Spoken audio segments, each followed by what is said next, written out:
Hi, this is Miss Scott, and today we're going to be making Zentangle animals. So you're going to pick an animal that you would like to draw for your subject, and the background is going to be Zentangles to create contrast. So here I've drawn a whale, and I've filled my paper and tried to make it the most important part of my paper. And once you have your animal drawn, you're going to start outlining it with your Sharpie.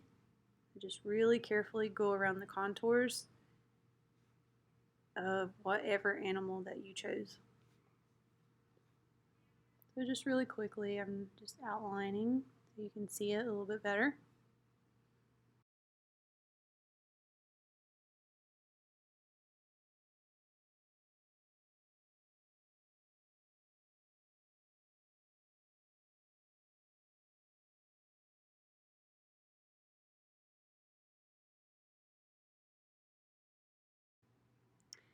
Okay, after tracing the contour of your animal, you're going to add lines going from the contour to the edge of the paper. So here I'm adding about 9 to 10 curvy lines. You could make straight lines. It's really up to you. You just want to divide the background space into smaller sections. And then I'm taking those larger sections and dividing them into smaller ones again.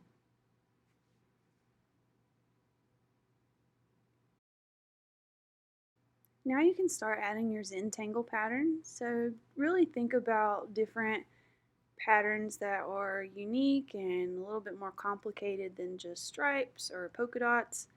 Right now I'm adding some swirls.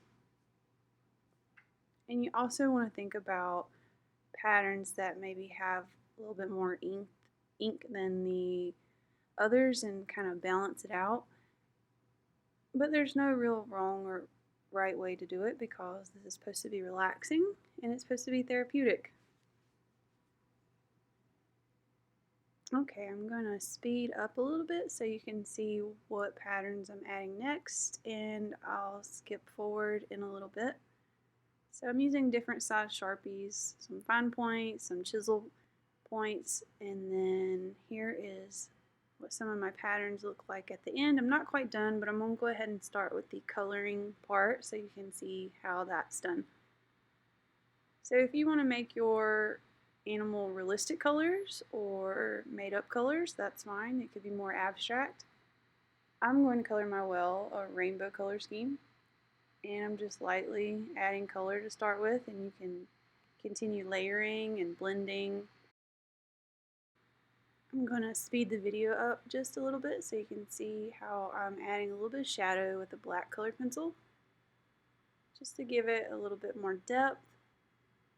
But you're going to keep coloring with colored pencil and making your animal stand out and creating that contrast between your animal and the background.